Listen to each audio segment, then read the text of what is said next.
The next morning, Ken prepared himself to visit Samuel as they had agreed. Sitting in the taxi, his mind was clouded with thoughts.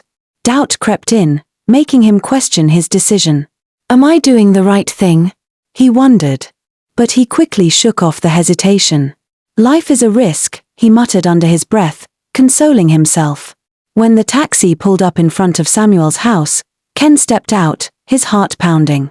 As Samuel opened the gate and ushered him inside, Ken sat in the living room, nervously waiting. Samuel, meanwhile, disappeared to finish dressing up. Minutes felt like hours before Samuel returned, fully dressed. He grabbed his car keys, and together, they set off. The journey was long and eerily quiet, the road winding through a desolate area surrounded by thick trees. The silence pressed heavily on Ken, who couldn't shake off the growing tension. After what felt like an eternity, Samuel parked the car and turned to Ken. My brother, from here, we walk, Samuel said. Ken frowned. What? Walk? Is it that far? I thought we were almost there, he protested, his voice tinged with worry. You worry too much, Samuel snapped. Just follow me. Grabbing Ken's hand, Samuel led the way. They walked for what seemed like hours until they reached a peculiar building. The structure was painted in ominous red and white colors, adorned with intricate snake designs on its walls. A bold sign hung above the entrance, reading, "Remove your shoes before entering." Ken hesitated. Why do we have to remove our shoes? What's this place? He asked, his voice trembling. Stop asking questions and do as I say, Samuel barked, growing impatient. Reluctantly, Ken removed his shoes, holding them in his hands. Use your back to enter, Samuel instructed. Ken froze. Use my back? What kind of place is this? Just do it. Samuel snapped. Swallowing his fear, Ken followed Samuel's lead and entered the building backward. The moment they stepped inside, Ken's breath caught in his throat. The room was dimly lit with flickering red candles. A chilling aura filled the air, and strange symbols were carved into the floor. In the center of the room sat a grotesque figure, a woman with the upper body of a human and the lower body of a serpent. Jesus! Ken exclaimed instinctively. The creature's eyes flashed with fury. Who dares to mention that name in my house? She roared, her voice shaking the walls. Ken stumbled backward, his body trembling with fear. Queen Mother, please, Samuel interjected, bowing deeply. It's his first time. He didn't mean to offend you. The Queen Mother's eyes narrowed as she hissed. No one dares to mention such a name here. You are fortunate, Samuel, that I value your loyalty. Speak quickly, what do you want? Ken stammered, struggling to find his voice. I want. Speak clearly, or leave my presence, the Queen Mother snapped. Samuel quickly stepped in to save the situation. Queen Mother, this is my friend Ken. He recently opened a church, but it's not growing. He wants power and fame, he wants his church to be filled with people who will follow him without question. The Queen Mother let out a chilling laugh. So, you seek power and fame? She leaned forward, her eyes glinting with malice. Then listen carefully. You must go home and think of the person you love the most. Bring me their name within 2 days. Fail to do this, and you will lose your mind. But even if you refuse, I will still take that person. This is the price for your desires. Her laughter echoed in the room, cold and merciless. Ken's knees felt weak as he and Samuel exited the building. They silently put on their shoes outside, avoiding each other's gaze. The walk back to the car was suffocating, the air heavy with unspoken tension. As they got into the car, Ken finally broke the silence. Samuel, why didn't you tell me what this was about? You've dragged me into a mess. Samuel sighed, gripping the steering wheel. Point of correction, Ken, you dragged yourself into this. Did I force you? No. You insisted, and I brought you here. Is that all you can say? Ken shouted, his voice cracking. You could have warned me better. Samuel shrugged. It is what it is. I'm sorry, but there's no turning back now. As the car sped down the lonely road, Ken's mind raced. Who would he choose? Could he sacrifice someone he loved for power? The weight of the Queen Mother's words bore down on him, and a single thought chilled him to his core. Ken arrived home that fateful day, his heart racing with fear and guilt. He couldn't sleep. His mind was filled with the horrifying realization of what he had gotten himself into. His mother, ever observant, noticed his troubled expression and made her way to his room to check on him. "Ken, are you all right? You look bothered," she asked, her voice full of concern. "I'm fine, Mummy," Ken replied, his voice betraying his unease. "If it's about the church, don't worry. With time, everything will be fine." "Amen, my son," his mother said, squeezing his hand in reassurance. "I believe it will be fine," but as the conversation ended, Ken couldn't shake the voice echoing in his mind. "You have 2 days to bring the person you love most to the altar or else you die." The Queen Mother's voice rang loudly in his ears. "No, I can't. What have I done?" Ken murmured, pacing his room, panic rising within him. "I don't want to die. Samuel has ruined me," he said, his mind spinning in confusion. His thoughts turned to his aging parents. "I need to survive, after all, they're getting old." The next day, Ken dressed himself, his hands shaking as he wrote down the name of the person he loved most and placed their picture on a piece of paper. With a heavy heart, he set off alone for the Queen Mother's place, just as she had instructed. After what seemed like hours, he finally reached her lair. He removed his shoes and entered, fear weighing heavily on his shoulders. The Queen Mother's laughter echoed through the room. "Ha ha ha, you came," she said with a wicked smile. "I like men who make decisions. Now, give me the paper." Ken trembled as he handed over the paper with the name and picture of his mother, his hands shaking uncontrollably. "Is this person the one you love most?" the Queen Mother asked with a smirk. Yes, Ken stammered. The Queen Mother began her incantations, calling out the name with a sinister chant. She placed the picture in a calabash and then handed Ken a small vial of oil. "Take this oil. Always apply it to your palm and eyes before you climb the church altar. You'll see people's past and future. Return to me and pay homage." Ken left the Queen Mother's place, his heart pounding in his chest, unsure of what to expect. As he reached home, he found his mother sitting outside, waiting for him. "You left early without eating," she said with a gentle smile. "Don't worry, everything will be fine. Come inside, let me dish your food." Guilt surged through Ken as he sat at the dining table. His mother was the one he had sacrificed, and he could feel the weight of his actions in every bite.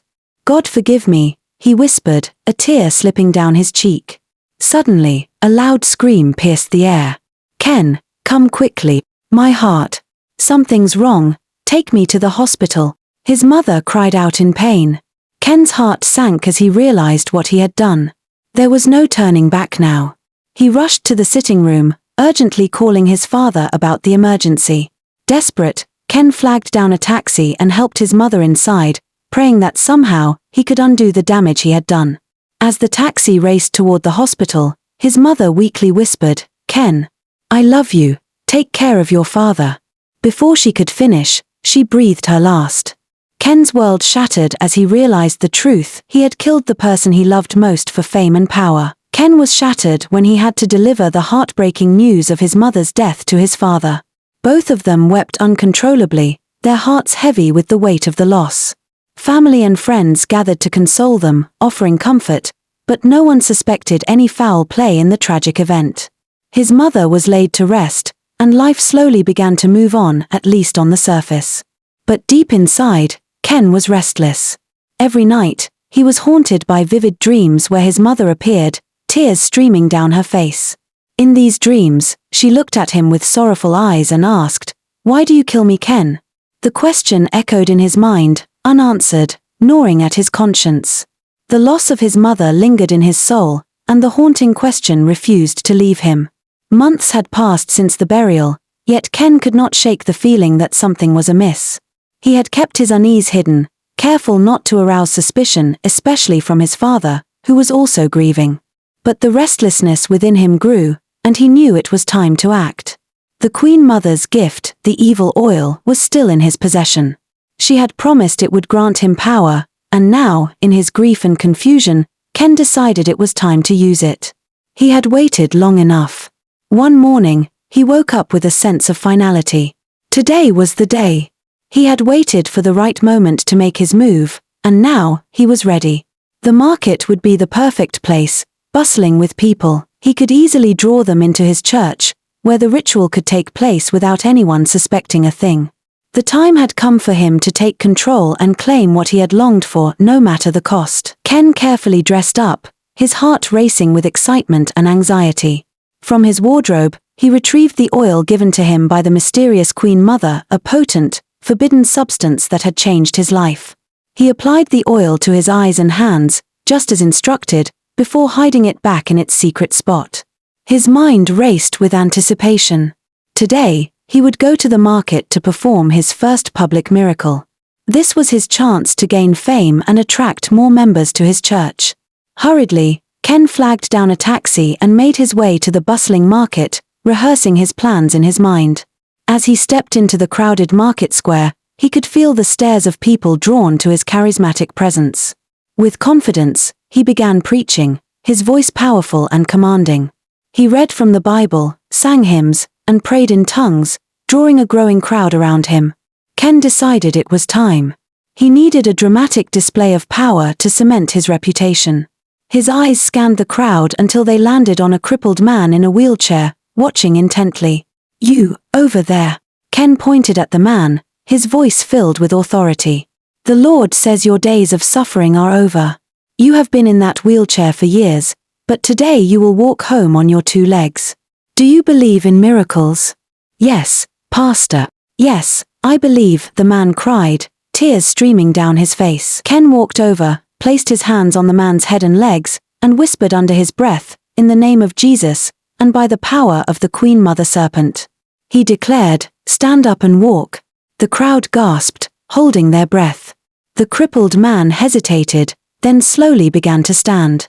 Ken held the wheelchair aloft, his voice booming, "Are you doubting my God? Walk well, and give glory to him." Cheers erupted as he took one shaky step, then another, until he was walking confidently. The market square buzzed with astonishment and excitement. "I can walk. I can walk," the man shouted, overjoyed. The crowd surged toward him, praising him and offering money and gifts. Videos of the miracle spread across social media. Ken's father, watching the news on his smartphone, was stunned. He praised God for blessing his only son with such miraculous powers. Ken became a sensation. His church overflowed with people seeking miracles, and his congregation showered him with wealth, including a brand new car. Meanwhile, Ken basked in his newfound fame and wealth. He moved out of his father's house into a luxurious home. Yet, he knew deep down that his success came at a steep price. The Queen Mother's power was not freely given, and her demands were relentless. Ken's father became increasingly worried about Ken's sudden wealth, popularity, and newfound power. He started having vivid dreams of his late wife, her face filled with pain and sorrow. The dreams left him unsettled, and he prayed fervently, asking God to reveal the truth. One afternoon, exhausted in his office, Ken dozed off at his desk. In his dream, he was in his church, attempting to heal another crippled man. But this time, his power failed. The man remained motionless, and the congregation began murmuring in doubt. Ken woke with a start, sweating and panicked. "This can't be happening," he muttered. "Why couldn't I heal him? This is a sign, something is wrong." Desperate for answers, Ken rushed to his friend Samuel's house to discuss the dream. "It's just a dream, Ken," Samuel said dismissively. "You worry too much." "No, Samuel. My dreams always come true. Something is about to happen." Samuel, who secretly knew the dark truth, stayed silent. "I need to see the Queen Mother," Ken said abruptly, grabbing his car keys. At the Queen Mother's lair, the atmosphere was tense. As soon as Ken entered, her voice thundered, "You ungrateful fool. How dare you stay away for so long without paying homage?" "I'm sorry, Queen Mother," Ken pleaded. "I've been busy enjoying the power I gave you," she snapped. "You're lucky you came when you did.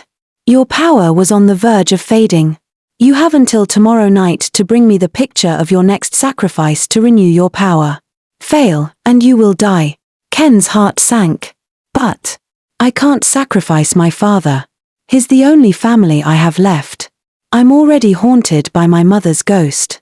Please, Queen Mother, take a goat or a hen, anything but not my family." The Queen Mother let out a chilling laugh. "Do as I command, or you'll face madness and death. Leave my chamber." Ken left, trembling with fear and regret. He knew he was trapped in a deadly game with no way out. "I'm finished. I'm finished. What have I gotten myself into?" Ken muttered as he drove through the dark, empty streets. His hands trembled on the steering wheel, and sweat dripped down his face despite the cool night air. He managed to make it back to his house, but sleep eluded him. The Queen Mother's chilling voice echoed in his mind, "Remember, you have until tomorrow evening to bring your father's picture for the sacrifice, or else you will die." Ken paced around his room, restless and tormented. No, I can't do this. I can't kill my father. I'd rather confess," he whispered, his heart racing. But the thought of prison terrified him.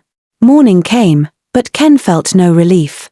Weak and nauseated, he dressed and opened his wardrobe, pulling out a picture of his father. He stared at it, tears streaming down his face. First my mother, now my father. Who will be next? He asked himself, his voice breaking. Confused and desperate, he grabbed his car keys and drove aimlessly.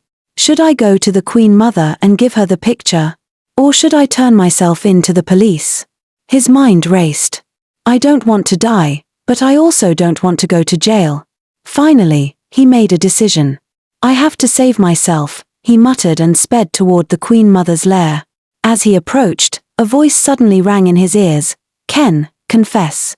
It's not too late to turn back. How long can you live this way? Ken froze. His hands gripped the steering wheel tightly, and flashes of memories flooded his mind, the happy times he had shared with his parents, their love and sacrifices for him. The guilt was unbearable. No. I can't do this, he whispered, slamming the brakes. In a moment of clarity, he turned the car around and raced to his father's house. Ken burst into the living room and found his father seated, reading the Bible. Father, forgive me, Ken stammered, his voice shaking. His father looked up, concerned. Ken, what is it? Tears streamed down Ken's face. I've sinned against God and man. In my pursuit of wealth, He broke down, unable to finish the sentence. Speak, my son. What have you done? His father urged gently. Ken took a deep breath. I was the one who killed Mother, he confessed, his voice barely audible. His father froze, the Bible slipping from his hands. What did you just say? He asked, his voice trembling. I killed Mother. I used her for sacrifice, Ken admitted, sobbing uncontrollably. Fury and heartbreak washed over his father. You killed your own mother. The woman who gave you life. Who loved and cared for you. His voice rose. I suspected something was wrong. I kept seeing her in my dreams, crying. So, all your wealth, your power. It came from sacrificing your own mother. Ken's father stood, overwhelmed with grief and anger. You are selfish and wicked, he shouted. You must pay for this. He stormed into his room to grab his phone, intending to call the police. But before he could dial, a blood-curdling scream erupted from the living room. Ken, he shouted, dropping the phone and rushing back. His heart sank at the sight before him. Ken lay sprawled on the floor, vomiting blood. His face was pale, and his eyes were wide with terror. She. Ken stammered weakly, pointing at the wall. His father followed his gaze but saw nothing. Who? Ken, who are you talking about? Ken tried to speak, but his strength failed. I'm sorry, father. Forgive me. I love. His voice faded, and with one last gasp, he collapsed, lifeless. Ken's father fell to his knees, cradling his son's lifeless body. Tears streamed down his face as he muttered, Why, Ken? Why did you let greed consume you? Though overwhelmed with grief, he picked up the Bible and pressed it to his chest. I forgive you, my son, he whispered through his tears. Rest well, and give my regards to your mother. As the house fell silent, he bowed his head and prayed, his voice heavy with sorrow. Lord, I will not complain. Let your will be done in my life. Moral lesson: true success in ministry and life comes from staying faithful to God's guidance, not from seeking shortcuts or relying on powers outside of His will. Pastor Ken's story teaches us that while miracles and prophecies may seem to bring quick results, they cannot substitute for genuine faith, integrity, and trust in God's plan. Only by walking in truth and relying on God's power can true, lasting transformation occur.